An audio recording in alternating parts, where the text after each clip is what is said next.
오늘 말씀 열왕기상 11장 같이 보겠습니다.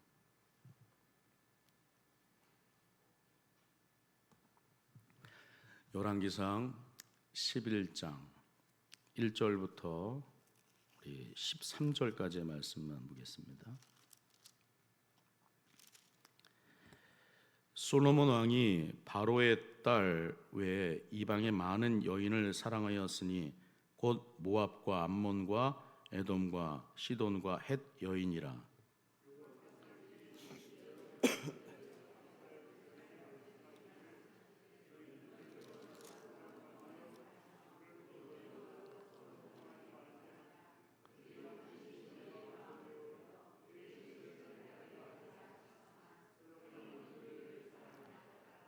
왕은 후궁이 700명이요 첩이 300명이라 그의 여인들이 왕의 마음을 돌아서게 하였더라.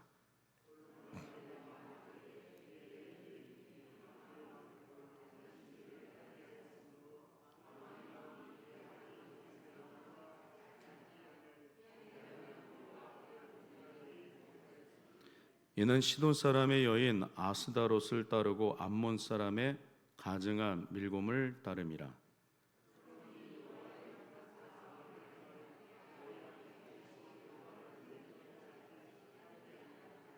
모압의 가증한 그모스를 위하여 예루살렘 앞 산에 산당을 지었고 또 암몬 자손의 가증한 몰록을 위하여 그와 같이 하였으며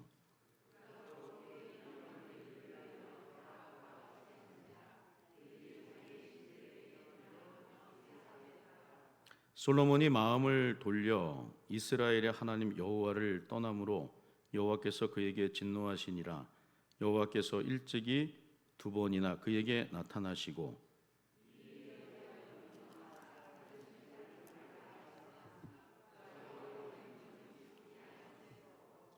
여호와께서 솔로몬에게 말씀하시되 내게 이러한 일이 있었고 또 내가 내 언약과 내가 네게 명령한 법도를 지키지 아니하였으니 내가 반드시 이 나라를 네게서 빼앗아 네 신하에게 주리라.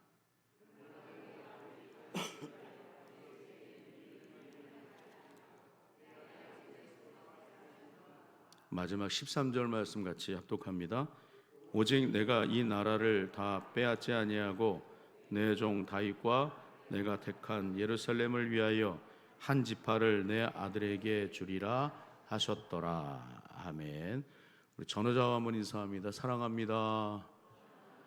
축복합니다. 2026년도 우리 교회 표가 있죠. 한 번 더 인사했으면 좋겠습니다. 서로 칭찬합시다. 서로 격려합시다. 한 번 더 인사합니다. 말씀을 따라 삽시다. 말씀을 따라 순종하는 삶 사실 수 있기를 간절히 바랍니다. 여러분이 전년도 2025년도 전 세계 인구수가 얼마였는지 혹시 아십니까? 인구 통계 웹사이트 월드미터에 따르면 약 82억 명, 3,200만 명이라고 그렇게 얘기를 해요. 어마어마한 숫자 아닙니까? 그런데 올해 2026년도는 그보다 더 늘어날 것으로 예상을 해서 83억 명이 될 것이다라고 이렇게 추정을 합니다. 또 나라는 이 몇 개의 나라가 되는지를 살펴보니까 유엔에서 정식으로 인정한 회원국은 공식적으로 193개국인데 정식으로 인정되지 않는 나라들까지 합하면 한 200여 개 이상 될 것이다 이렇게 얘기를 합니다. 근데 이렇게 많은 인구수와 많은 나라들이 있지만 이 각 나라마다 이 자국이 정해놓은 이 법과 규례가 있습니다. 만일 그 나라의 법과 규례를 따르지 않으면 어떻게 됩니까? 처벌을 받게 되거나 아마 나라에서 추방을 당하게 됩니다. 우리나라 국민이라면 대한민국 헌법에 따라 살아야 하는 것처럼 다른 이 모든 나라도 그러해야 하는 것이죠. 그다음에 믿음으로 사는 우리는 어디에 속한 백성들인가? 하나님의 나라에 속한 백성들입니다. 하나님의 나라의 백성들은 무엇을 붙잡고 살아야 하나요? 하나님의 말씀인 줄로 믿습니다. 하나님의 규례와 법도대로 삶을 살아야 합니다. 이스라엘 백성들이 모세에 의해서 애굽에서 이 구원을 받고 난 그 이후에 광야로 들어가게 되었을 때 어느 날 하나님께서 모세만 살짝 부르세요. 시내산으로 올라와라 부르십니다. 그리고 모세를 40일 동안 머물게 하시면서 하나님의 이 계명을 주시죠. 양손에 2개의 돌판을 손에 쥐어 주십니다. 그리고 그 양손에 하나님의 계명을 들고 내려오는데 하나님께서 애굽에서 구원하셨으니 이제는 너희는 애굽 백성이 아니다라고 하는 것이죠. 이제 하나님의 백성이니까 하나님의 백성으로 살라. 계명을 주시는 거예요. 말씀을 주십니다. 규례와 법도 아주 세밀하게 하나님께서 알려주십니다. 그러니까 이후로는 하나님의 나라에 속한 백성이다, 정체성을 갖도록 하시는 거예요. 그 계명이 출애굽기 20장에 자세하게 기록이 되어져 있습니다. 출애굽기는 총 40장으로 되어져 있는데 저는 개인적으로 그 중에서 가장 중요한 장을 뽑으라고 한다면 출애굽기 20장이에요. 왜냐하면 계명받았기 때문입니다.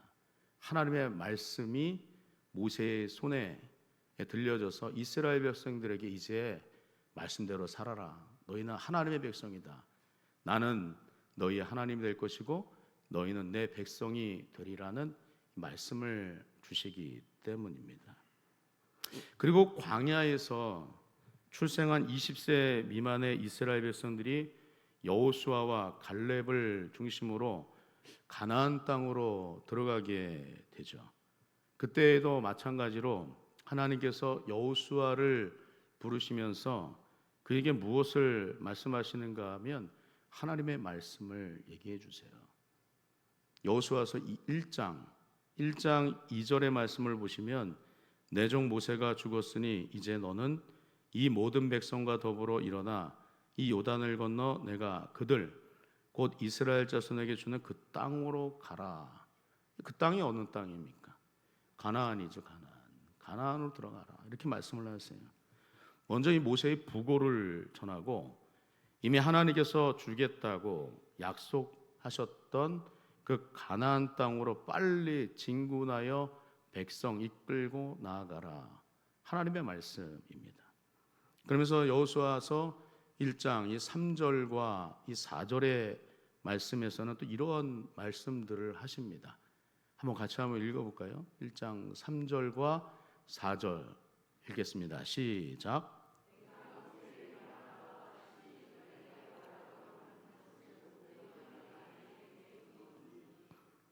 4절 같이 읽습니다. 시작.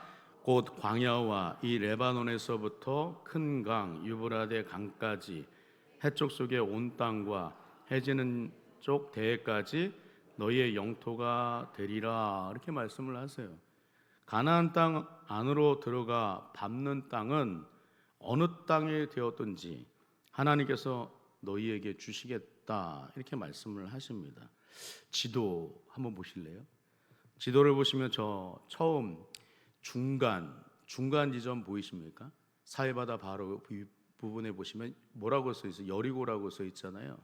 가나안 땅으로 들어가는 이 첫 관문 여리고성 앞에서 이스라엘 백성들이 이제 여리고를 무너뜨려야 하는 그 기로에 첫 스타트 라인에 서 있습니다.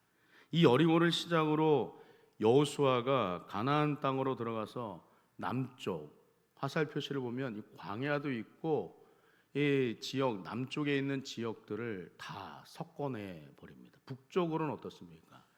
북쪽으로도 이스라엘 백성들을 이끌고 여호수아가 나가서 점령한 땅 우리가 살펴보면 육안으로도 어떻습니까? 굉장히 넓고 광활하다라고 하는 것을 발견할 수가 있습니다. 그리고 한 장 더 넘겨주시면 이제 각 지파대로 12지파대로 그 땅을 분배하게 되는 그 은혜를 나누게 됩니다.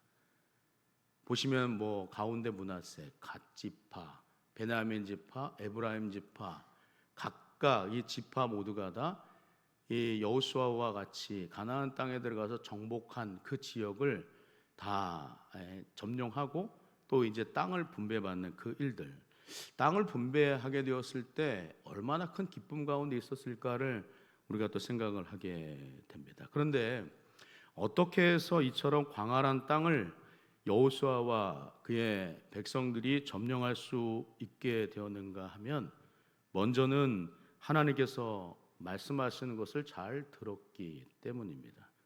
그리고 그 말씀대로 순종하였기 때문이었다라고 성경은 그렇게 얘기해요. 그래서 여호수아서 이어지는 1장 6절과 7절의 말씀 보면 하나님께서 이스라엘 백성들에게 강하고 담대하라 이런 말씀을 한 3차례 하시는 걸로 알고 있어요. 6절 또 7절의 말씀을 보시면 1장 6절에서는 강하고 담대하라, 1장 7절에서는 오직 강하고 극히 담대하라 라고 하는 말씀을 또 계속해서 하십니다. 그러면서 여호수아서 1장 8절과 이 9절에서는 이렇게 얘기를 해요. 하나님의 말씀을 어떻게 너희가 간직해야 하는지에 대해서 이렇게 얘기를 합니다. 8절의 말씀 우리가 다 암송하고 있는 말씀인데 한번 같이 한번 읽어볼까요? 말씀에 관련된 우리 암송인데 읽어보겠습니다. 시작. 이 율법책을 내 입에서 떠나지 말게 하며 그것을 묵상하여 그 가운데 기록된 대로 다 지켜 행하라. 그리하면 내 길이 평탄하게 될 것이며 내가 형통하리라. 9절 마저 읽습니다. 시작. 내가 내게 명령한 것이 아니냐. 강하고 담대하라. 두려워하지 말며 놀라지 말라. 내가 어디로 가든지 내 하나님 여호와가 너와 함께 하느니라 하시니라. 이런 말씀을 하세요. 여호수아는 말씀을 잘 듣고 순종합니다. 그리고 또 중요한 것은 여호수아는 자기가 받은 말씀을 이스라엘 백성들에게 그대로 전하는 거예요. 하나님께서 우리를 도우신답니다. 그 말씀 붙잡고 함께 나아갑시다. 그랬더니 이스라엘 백성들이 일제히 여호수아의 말을 듣고 그렇게 순종하겠노라고 그들이 그렇게 화답을 해요. 그리고 나아가서 이스라엘 백성들이 가나안 땅 첫 관문지 여리고를 향하여서 나가는데, 여리고도 난공불락의 성이라고 말씀하고 있지만 그 성마저 하나님의 말씀 그대로 순종하여서 점령하였더라라고 하는 것을 얘기를 합니다. 이 여호수아서는 이스라엘의 정복 그리고 땅을 분배받는 그 놀라운 은혜에 대한 그 역사를 기록하고 있습니다. 그런데 그렇게 이스라엘의 땅을 점령할 수 있었던 가장 중요한 그 이유는 또 무엇이었는가 하면 말씀, 하나님의 말씀에 순종하였기 때문이라 얘기를 합니다. 그래서 여호수아서도 총 24장으로 되어져 있는데 그 중에서 가장 중요한 장을 뽑으라고 한다면 1장이에요. 1장. 하나님의 말씀에 대해서 얘기하고 있기 때문입니다. 하나님의 말씀과 규례와 법도대로 살 때 놀라운 주의 은혜를 보게 될 것이다. 말씀 여호수아에게 하시고 그 말씀으로 이스라엘 백성들 모두가 다 듣게 하셨기 때문입니다. 그래서 이 하나님의 백성들은 처음도 그렇지만 마지막도 말씀 중심으로 살아야 합니다. 왜냐하면 우리는 하나님의 나라에 속한 백성들이기 때문입니다. 우리는 다 양 같아서 그릇 행하여 각기 제 길로만 가고자 하는 그런 습성이 있어서 제 갈 길로 간다 할지라도 무엇을 해야 할지 또 어떻게 해야 할지 어디로 가야 할지를 잘 알 수가 없습니다.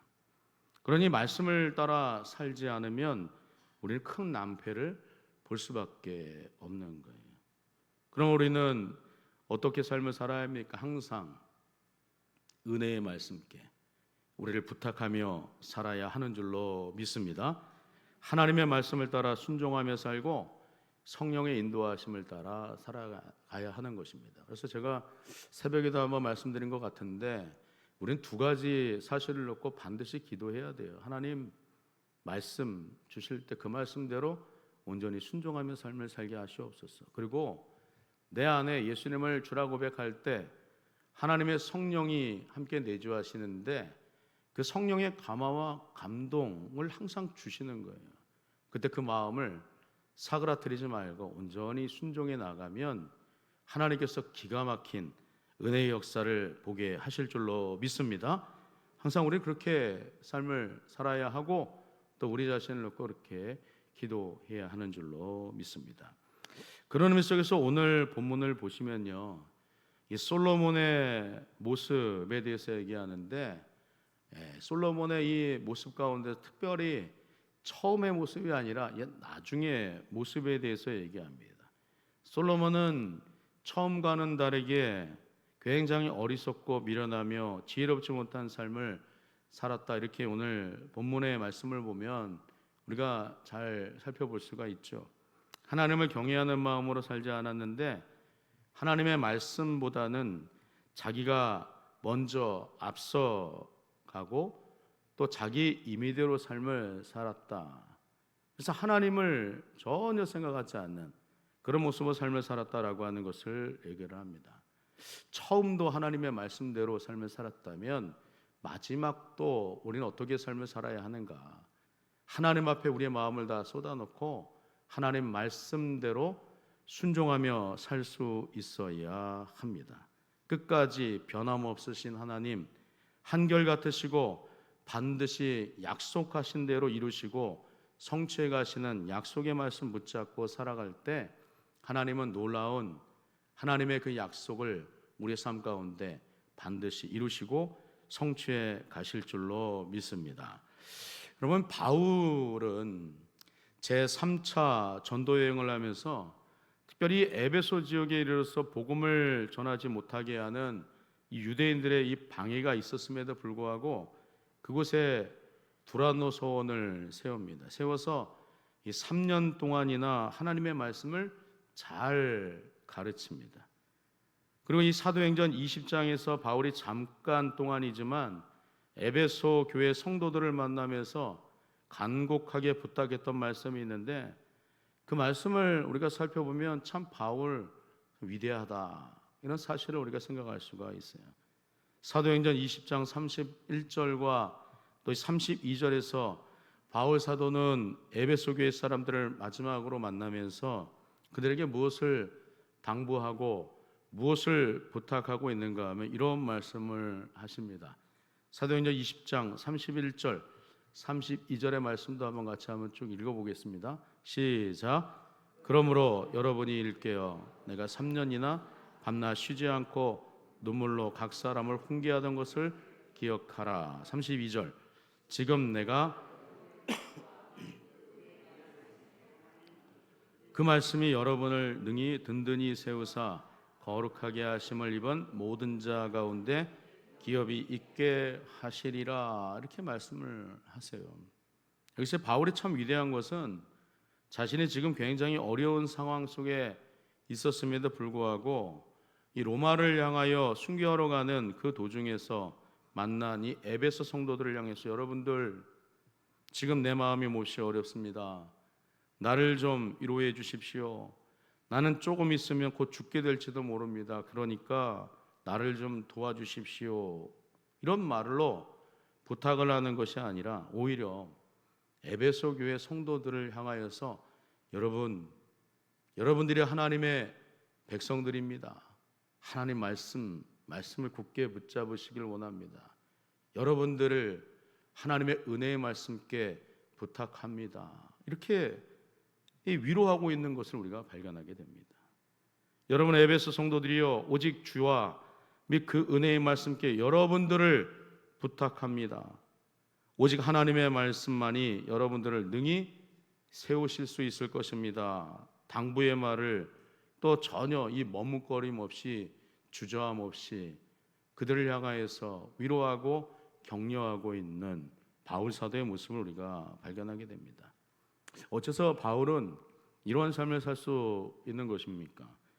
바울은 하나님의 말씀, 교훈과 책망과 바르게 함과 의로 교육하기에 유익한 말씀, 성령의 감동으로 된 말씀을 붙잡고 살았기 때문입니다. 성령께서 늘 은혜 가운데 그를 붙잡아 주셨기 때문이라고 하는 거예요.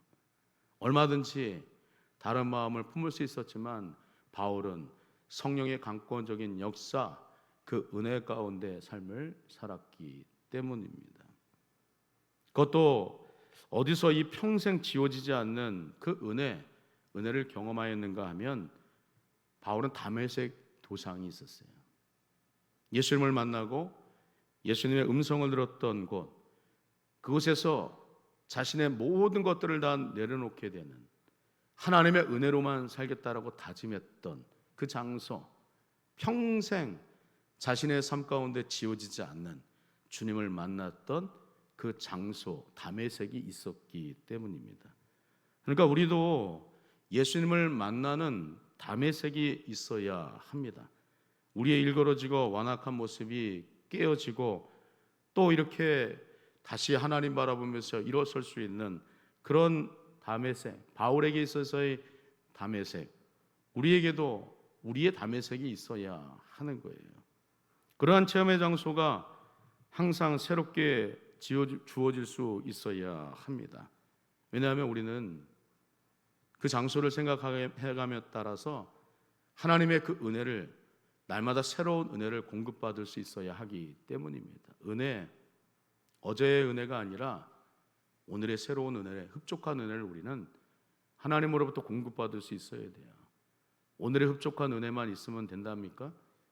내일에 새롭게 주어지는 그 은혜가 우리의 삶 가운데 하나님께로부터 공급받는 그 은혜, 새로운 은혜가 날마다 있어야 하기 때문입니다.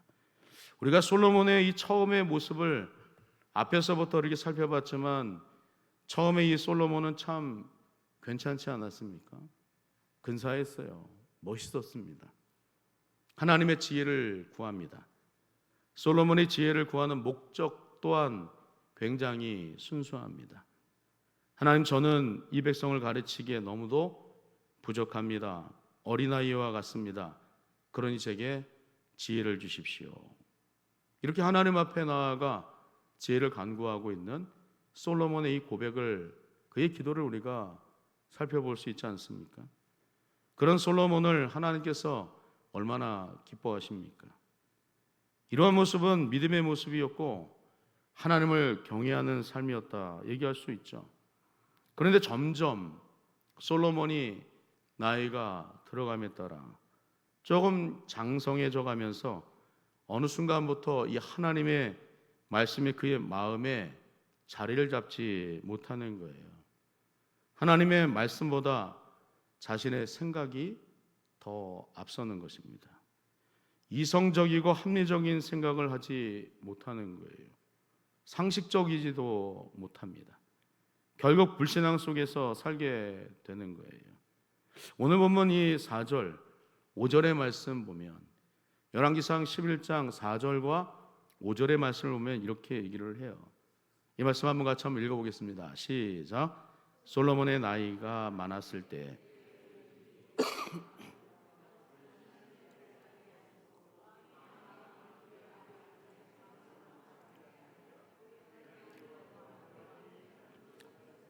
(5절도) 이는 시돈 사람의 여신 아스다롯을 따르고 암몬 사람의 가증한 밀곰을 따름이라, 이렇게 얘기를 해요. 이 4절 하반절의 말씀을 보십시오. 그의 하나님 여호와 앞에 온전하지 못하였다, 이렇게 얘기를 해요. 왜 하나님 앞에서 온전하지 못하였다라고 말씀하는 것입니까? 하나님의 말씀을 붙잡지 않았기 때문입니다. 은혜의 말씀께 자신을 부탁하지 않았기 때문이에요. 결국 자기 쾌락적인 삶, 자기 만족을 위한 삶을 살았기 때문이었다. 성경은 그렇게 콕 집어서 얘기를 합니다. 그런 모습이 어떠한 모습으로 나타나는가 하면 솔로몬이 맞이한 후궁들을 세웠다 얘기를 하죠. 그들의 말을 듣는 것을 하나님 말씀 듣는 것보다 더 중요하게 생각했다, 더 귀가 이 후궁들의 이 말을 듣는데 팔랑팔랑 거렸다라고 얘기를 하는 거예요. 오늘 보면 이 3절의 말씀, 이어지는 3절의 말씀을 보시면 왕은 후궁이 몇 명이랍니까? 700명이래요. 첩은 몇 명이래요? 300명. 합하면 몇입니까? 1000명이죠. 이 1000명의 아내들이 있는 거예요. 그것도 정략 결혼을 통해서 자기가 맞이한 여인들이었습니다. 근데 그의 여인들이 왕의 마음을 사로잡았다 얘기하죠.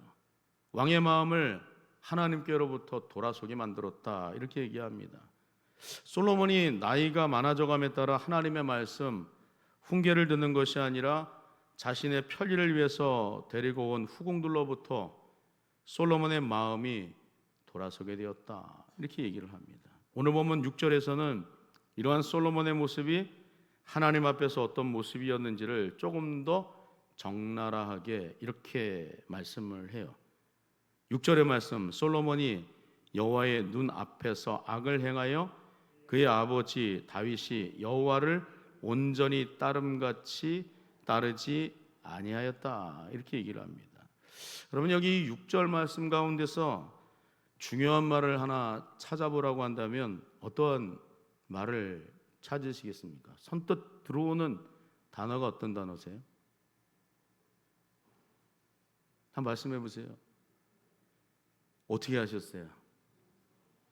노란색으로 표시가 되어져 있네요. 여호와의 눈앞에서 악을 행하였다, 따르지 않았다, 이런 말씀도 찾을 수 있겠지만 저는 온전이라고 하는 거예요. 온전히의 반대말 어떤 의미가 있는가 하면 적당히, 대충이라고 하는 그런 의미가 있습니다. 나쁘지 않을 정도만. 하나님의 말씀을 따른다고 하지만 자기의 생각에 나쁘지 않을 정도로만 따르면 되겠지. 적당히, 대충, 이런 마음을 품을 수 있다라고 하는 거예요. 오늘 솔로몬의 모습은 이 정도만 하면 됐지, 이런 생각이 지배적이었다는 것입니다.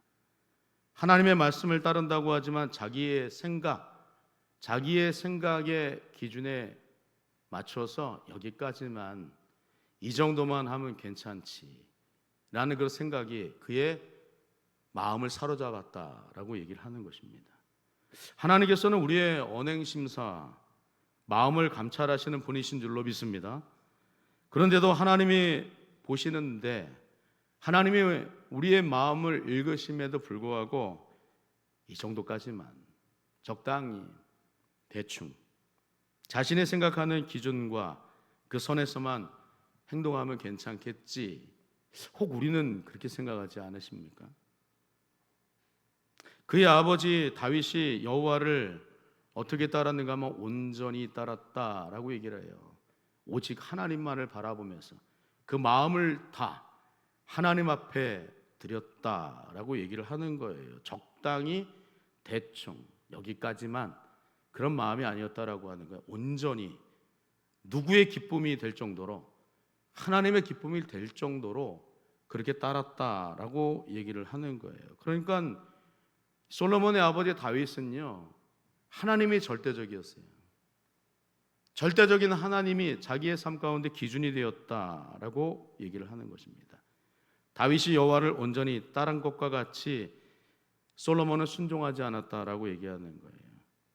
이런 모습을 가만히 우리가 주의 깊게 살펴보면요, 이 솔로몬은 하나님에 대한 존재감마저도 없었어요. 하나님이 살아계시는가? 살아계신다면 그렇게 행동할 수 없는데, 하나님을 거절하고 다른 모든 나라의 우상들을 다 자기 나라로 데리고 들어와 가지고 다 허용해 버리는 그런 삶을 살았다라고 하는 거예요. 결국 이러한 솔로몬의 악한 태도, 오늘 9절 말씀 가운데서는 뭐라고 얘기하는가 하면 이렇게 얘기를 합니다. 9절 말씀 한번 같이 한번 읽어볼게요. 시작. 솔로몬이 마음을 돌려 이스라엘 하나님 여호와를 떠남으로 여호와께서 그에게 진노하시니라. 여호와께서 일찍이 2번이나 그에게 나타나시고, 이렇게 얘기를 해요. 솔로몬이 하나님께 마음을 돌렸다 이렇게 얘기하죠. 마음 두지 않았다. 하나님 거절했다 이렇게 얘기하는 거예요. 여호와를 떠났다라고 얘기를 합니다. 그런데 이러한 솔로몬의 모습을 보면서 우리가 잊지 말아야 하는 거, 하나님께 마음을 돌리고 떠난 인생은 하나님께서 기뻐하지 않으신다라고 하는 거예요. 하나님 앞에 고개 돌리면 하나님 은혜 주시지 않죠. 하나님이 우리를 향하여서 항상 우리 바라보면서 우리로 하여금 하나님 바라보기를 원하시는, 항상 우리를 향하여서 그의 얼굴을 우리를 향하여 드사 은혜 베푸시기를 원하고 평강 주시기를 원하시는 하나님이시다. 이런 사실을 아론 제사장이잖아요. 제사장으로 하여금 늘 이스라엘 백성들로 하여금 들을 수 있도록 하라, 그렇게 말씀을 해 주심에도 불구하고 고개를 돌려버리는 우리들의 모습, 이스라엘 백성들의 모습이 곧 우리들의 자화상이라고 얘기할 수 있지 않겠습니까? 그렇게 떠난 인생 하나님께서 기뻐하지 않으신다라고 하는 것입니다. 하나님께서 솔로몬에게 진노하셨더라. 우리는 이 말씀을 반드시 기억해야 하는 줄로 믿습니다. 진노하심 가운데서도 솔로몬을 향하여 하나님께서 얼마나 그를 사랑하셨는지, 그를 긍휼히 여기셨는지, 불쌍히 여기셨는지 두 번씩이나 그에게 나타나셔서 말씀하셨다라고 얘기하잖아요. 끊임없이 하나님 말씀하시는 거, 돌아올 때까지. 돌아오지 않으면 어떻습니까? 몽둥이를 드시고 회초리를 드실 수밖에 없다라고 하는, 그럼에도 불구하고 그래도 돌아오지 않으면 어떻게 됩니까? 멸망이에요, 멸망. 한없는 은혜를 베푸시지만 여호와의 자비와 긍휼이 무궁하심으로 우리가 진멸되지 아니함이니이다. 이것이 아침마다 새로우니 주의 성실하심이 크시도소이다. 예레미야 선지자 그렇게 늘상 외치고는 있지만 하나님 앞에 돌아오지 않으면 매일 아침마다 주어지는 그 은혜를 맛볼 수 없다라고 하는 것을 우리는 기억해야 하는 것입니다. 은혜의 방편으로 주시는 것이 무엇입니까? 하나님의 말씀인 줄로 믿습니다. 그 말씀 앞에 우리의 모든 것을 다 내어놓을 수 있어야 하는 거예요. 오늘 본문 10절의 말씀을 보시면, 이 일에 대하여 명령하사 다른 신을 따르지 말라 하셨으나 그가 여호와의 명령을 지키지 않았으므로, 재차 하나님의 말씀을 따르지 않은 솔로몬의 이 모습, 그의 어리석음, 그의 지혜롭지 못한 모습, 처음에는 따랐으나 나중에는 하나님을 버려버리고만 이 솔로몬의 이 행위를 하나씩 하나님께서 끊임없이 말씀하시고 그가 돌아오기만을 또 바라시는 하나님의 마음을 우리가 이 말씀 가운데 알 수가 있어요. 분명한 것은 만일 솔로몬이 처음에 가졌던 마음, 여호와를 경외하는 그 마음을 끝까지 가졌더라면 그의 마지막도 그렇고 그의 후손들도 하나님께서 예비하신 그 복을 반드시 누렸을 텐데, 결과는 어떠하였는가? 그의 불신앙 때문에 그의 어리석은 모습, 교만함으로 치러야 하는 대가가 너무나도 컸다, 이렇게 얘기를 합니다. 한 나라가 두 쪽으로 갈라진, 나누어지는 그런 비참한 일들을 겪을 수밖에 없게 되었다, 이렇게 얘기하는 거예요. 11절 말씀을 한번 보십시오. 11절 같이 한번 읽겠습니다. 시작. 여호와께서 솔로몬에게 말씀하시되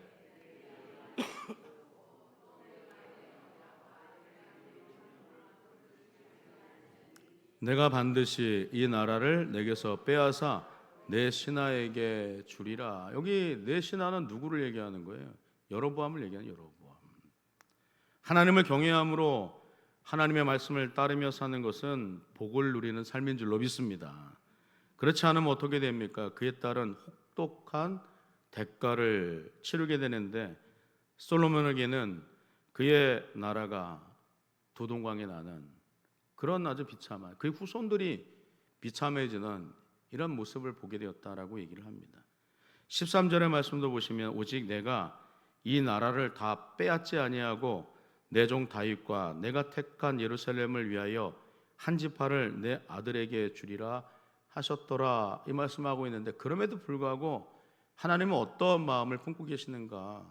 긍휼히 여기는 마음이에요. 불쌍히 여긴다라고 하는 것입니다. 인자하심이 무궁하시고 인자하심이 영원하신 하나님께서 우리에게 한없는 자비와 은혜를 베푸시는 줄로 믿습니다. 우리 그 사실을 우리가 잊지 말자고요. 2026년도에는 내가 정말 하나님의 나라에 속한 백성으로 삶을 살아야 되는데, 하나님 정말 은혜의 말씀 주실 때 그 말씀 앞에 사모함으로 또 내가 깨어지고 내 스스로의 잘못된 것들 하나하나 다 비추어져서 마치 거울을 보듯이 내 모습을 보게 되어질 때 그 말씀 앞에, 하나님 앞에 나아가 잘못한 거 회개하게 하시고, 하나님께서 나를 교정케 하실 때 그 말씀 앞에 얼른 속히 즉각적으로 빨리 돌이키는 그런 삶을 우리는 살 수 있어야 하는 줄로 믿습니다. 우리는 이 솔로몬의 모습을 들여다보면서 반면교사 삼아야 하는 것입니다.